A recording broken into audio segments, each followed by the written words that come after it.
Welcome to SHMUN 7. My name is Alexander Newman, and I'm going to be your host for today's opening ceremony.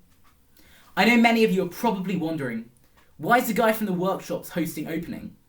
And I can assure you, the Senior Secretariat wondered the same thing. I have it on good authority that they tried to get Ricky Gervais, but he said that after the last Golden Globes, he didn't want to host any more children's parties. Anyway, today is MUN Day, which means that it's a time of the month where 200 delegates from around the world put on their parent suits, open their laptops, log on to Zoom, and play World Leaders. So similar to what I did in Year 2 drama class. But despite this, it's a thrilling and riveting day, and everybody loves looking and wondering at one another's suits, with the exception of those looking and wondering at the delegate of the USA, whose hairstyle oft means that it looks more like a Halloween party than an actual MUN conference. But today is also momentous for one other reason. It's the day before Valentine's Day, which means that many of you will be celebrating and panicking, ordering last-minute gifts. But it also means that those of us who are single will be mourning their single life. Indeed, Britain is certainly mourning it now. But all joking aside, Valentine's Day is actually rather similar to Model UN. You meet someone, you pretend to like them for a day whilst you work with them and build a strong relationship. Then, at the end, you ask for their phone number. You type it into your phone and save it as Western Sahara, number 5. Then, you say thank you very much. You leave, and you proceed to never call them or message them again until they're completely obscured from memory. Just like Valentine's Day. Anyway, before we move on to the opening ceremony, I just want to say thank you so much to all of you for coming, especially those of you who are in more difficult time zones. We really appreciate you taking the time and effort to sign up for today's conference, and it means so much to us. We have 5 amazing committees planned for you today, and a maths crisis in the afternoon. So we hope that you have an amazing day here at SHMUN. So without further ado, let's move on to the ceremony. Please put your hands together for our amazing Deputy Secretary General, Anjali Agarwal. Secretariat members, SHMUN staffers, and to all of the delegates that came to the conference today. My name is Anjali. I'm the Deputy Secretary General of Stay Home Model United Nations, and I wanted to take the time to welcome everyone to this spectacular conference that I've had the pleasure of being a part of. No matter where in the world you are or what time it is for you right now, you're about to connect with people all around the globe, debate about important issues, collaborate to find solutions, and spend your Saturday improving your speaking, presentation, and diplomacy skills. At the end of the day, Model UN is about forming connections and working with others, and I have had the distinct honor of working with everyone here. So thank you so much to all of our staffers, to San, Eleni, Imogen, Sarvanaz, Alexander, Maria Del, and especially Dylan, and to all of the delegates that came today to be a part of a great conference. Thanks, and good luck to everyone.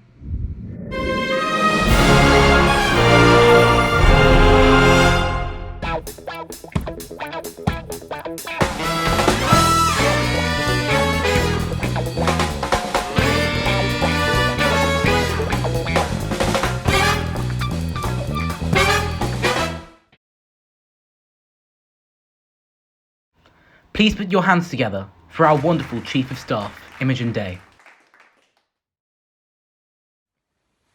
Hello, I'm Imogen Day, and firstly, I just have to say how much of an honour it is to be speaking among such a talented group of leaders at this opening ceremony. For those of you who don't know me, because some of you actually already do, I'm the Chief of Staff here at SHMUN. That means that with the help of my Deputy Sanskriti, I spend my time interviewing the applicants who want to be your chairs for the conference. The workload's good, the pay or lack thereof is decent, the atmosphere is warm and welcoming. But I think the thing that I like most about working at SHMUN is the people that I am surrounded by. And because you've had the pleasure of listening to some of them speak this morning, I think you've had an insight into what kind of people they are. They're creative, they're innovative, and they're talented, and they're kind. Whenever I've had a problem, there's always been someone very, very, very eager and ready to solve it with me. When I first started working here, I got the position of Deputy Chief of Staff. I was ready to do this job. I'd only been on the Secretariat once before, and I'd only had minimal experience in terms of hiring and firing people. But nevertheless, I was excited to take on this new venture, and I was excited to do it as a team. And then I got a promotion. Normally, that would be great. You would get more experience in your field, you would move up the ladder. The career market in the online MUN was quaking because SHMan had a new Chief of Staff, the power and the prestige I held, the flex that I could say when I said, I'm the Chief of Staff at SHMan. But it now meant that I was doing this job alone. And I was worried. The chairs are the lifeblood of our SH conference. And what if I messed up? What if I hired the wrong person? That was a very real threat. But looking back now, I laugh. I was so naive. I am shocked to think that my past self was so scared. Maria Dell, our Director General, would check in with me regularly to make sure I was doing all right. I discovered that Dylan is online perpetually. He would answer my WhatsApps at the most bizarre times, proving that in online MUN, time zones mean nothing. And then I started chatting socially with my colleagues, and I realised that there is no group of people with whom I would rather share drinks and gossip around a water cooler, with whom I would rather go and take working lunches with, or with whom I would rather make a Slack channel lit with far too much correct pronunciation with. And it's that camaraderie, that fun, that socialisation, those comrades that I have at SHMan that I hope you, too, also find. Without them, the conference would be nothing. I hope we can pass on our values of innovation, creativity, kindness, fun, and enthusiasm to you. And if that is what you get after coming to our conference for one day, then I think you've had a good time. And with that, all the best for an amazing day of debate ahead. Thank you very much.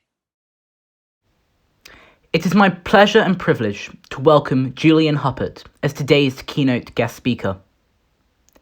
Julian studied at Trinity College, Cambridge, and completed a PhD in biological chemistry in 2005, before becoming an MP for Cambridge between 2010 and 2015 for the UK party, the Liberal Democrats. Since leaving Parliament, he has lectured on the Masters in Public Policy in the Department of Politics and International Studies at the University of Cambridge, and is currently a Fellow at Jesus College and the Director of the Intellectual Forum. Julian, it's a pleasure to have you here. Over to you. Hi there. My name's Julian Huppert. I'm currently Director of an Interdisciplinary Centre at Jesus College, Cambridge, which you can see behind me. But I've done a number of other things, and in fact used to be the Member of Parliament here in Cambridge.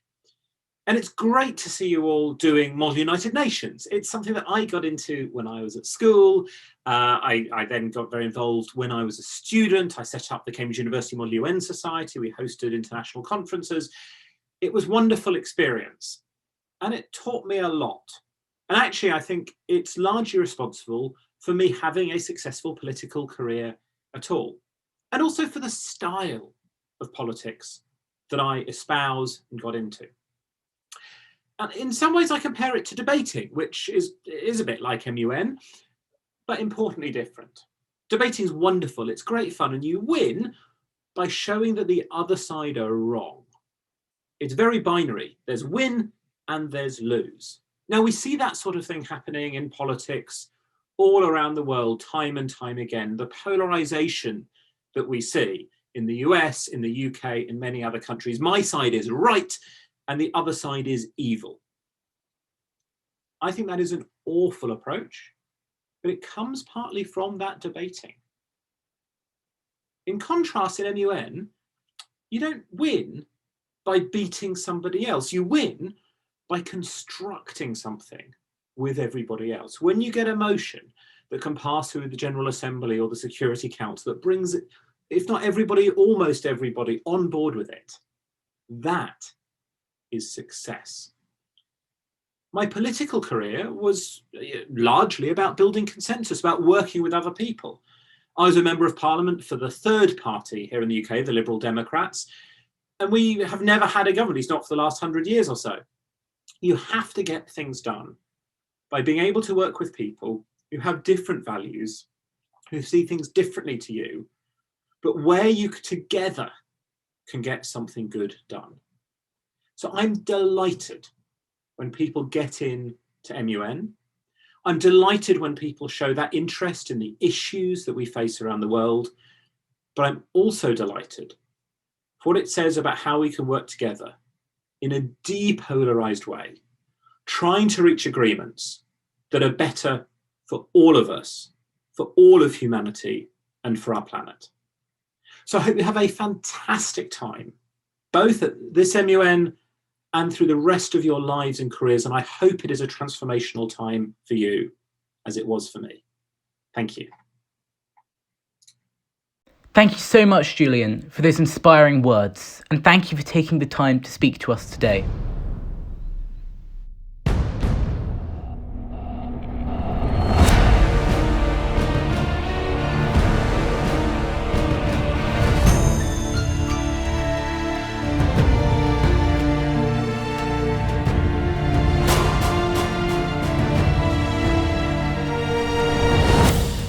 Don't forget to sign up for our mass crisis, chaired by yours truly this afternoon. Links will be circulated shortly. Now please welcome our amazing USG of Academics to the floor. Greetings everyone, and welcome to Stay Home Model United Nations. My name is Sarah Venez, and I'm very honored to be serving as your USG of Academics here at SH1, writing all the background guides for our committees. I wanted to thank you all for coming to the conference today. You are the ones that make SH1 possible, and we really appreciate all of your efforts, and we hope that you learn a lot from today's conference.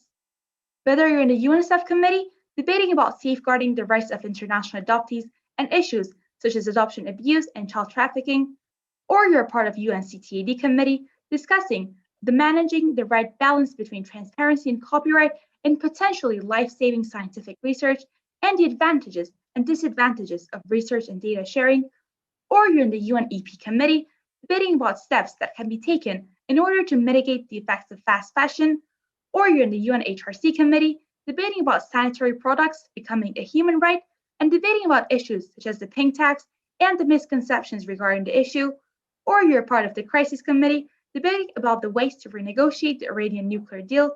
We hope that you enjoy the conference. Please do not be afraid to speak up during the committee session and to elaborate on your opinions. You are all going to do amazing.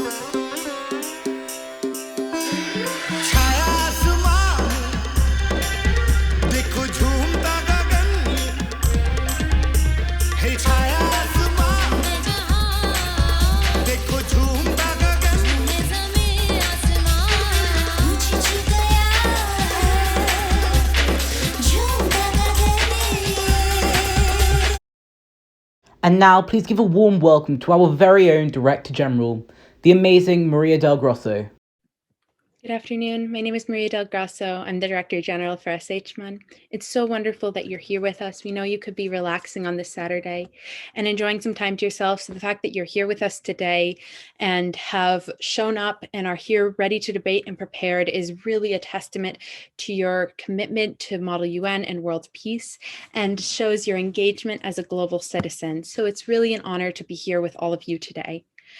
At the first SH1, I was a chair, and it was an absolute privilege to watch all of our delegates engage with each other and engage with me in discussing these important world issues. And it's been absolutely wonderful as I took every step in the journey of SH1 and became more and more involved to see this every single time. So I really look forward to seeing you all debate. And I really appreciate the opportunity that everyone has given me to watch such incredibly intelligent and kind people who are from all over the world engage in pertinent discussions. It's really reassuring to see young people my own age engaged and active in their communities and active in Model United Nations. And it really shows the future that we have ensured for ourselves. I would also like to thank Anjali, Dylan, Sarvanez, Alexander, Imogen, and Eleni, and most recently Sanskriti, for all allowing me to learn with them and speak with them and interact with them on a daily basis. It's truly a privilege and honor to get to work with these amazing, intelligent people. And of course, thanking all of the chairs for the time and commitment they have spent with us and the amount of effort they have put in to prepare for this conference, from grading position papers to learning about all of the issues they're going to be discussing, and especially today, just interacting with delegates. So it's really wonderful to see you all today. I know that opening speeches can be really boring. So without further ado, thank you so much. I hope you have an amazing conference, and I look forward to seeing you all debate. And now, please welcome to the floor the man who started it all and still runs it today, the one and only Secretary General, Dylan Winwood. Today, on an occasion of diplomacy, to learn, to practice, and to improve. The body which we are simulating, the United Nations, is fundamentally an organization of diplomacy with the objective of bringing us together. Indeed, when the UN was founded on the 24th of October 1945, it began with "We the People," a preamble remarkable because of suggestions of a collective identity. But what is our collective identity? Who decides what it is that we the people are doing, deciding, or declaring? How can we reach a point where we can become a world community? I know that many of you are anxious to see the beginning of our conference today, but first I wanted to share a couple of reflections on community and the community that we share together.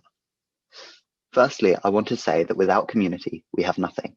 Anthropologically speaking, the thing that makes us different from any other species or animal is our ability to create complex, interdependent relationships between one another. The reason we're special and human is that we're able to form into communities where we can help each other and look after those of us who are most in need. Without community, we'd have no development. The great discoveries of history have been made as a result of working together and building on each other's thoughts, feelings, and ideas. If we hadn't worked together as a community, we would never send a man to the moon. If we hadn't worked together as a community, we would never have had electricity. If we hadn't shared our research and our understanding as a world community, there would be no vaccine. But why is this important? What does this have to do with you today? Well, without diplomacy, we can have no world community. Diplomacy is the art of dealing sensitively and empathetically with others, communicating to share ideas, and committing to an open mind and open dialogue. It is the foundation of our society on a local, national, and international level. The skills that you'll learn and develop will help not only if you want to go into politics or international relations or finance, but useful to all of you in your everyday life. We have to deal diplomatically with our friends and with our families and with our colleagues every day, and the success of that will determine everything from the quality of your relationships to the equality of our world. Thinking and acting and speaking diplomatically is necessary to preserve our community, protect our humanity, and defend our way of life. This is why your resolve to be proactive and to sign up for this conference and attend it is so particularly impressive at this most troubling of times. By learning and striving to act diplomatically, you're proving yourselves to be the leaders of the future. And speaking of leaders, speaking of role models, I'd like to thank some of the people who've been dealing diplomatically behind the scenes to empower you too as well. Alexander, Sanskriti, Eleni, Sarvanaz, Imogen, Anjali and Miridel are all people who I've had the privilege of calling colleagues, and it's clear that this conference wouldn't be running nearly as successfully for the last 9 months from its founding without their influence. So do them justice, debate diplomatically, and make us proud. We have the opportunity today to make a difference, expand our horizons, and mold the future. Let's take that opportunity, and let's take it together. Thank you very much, and I hope you have an amazing conference.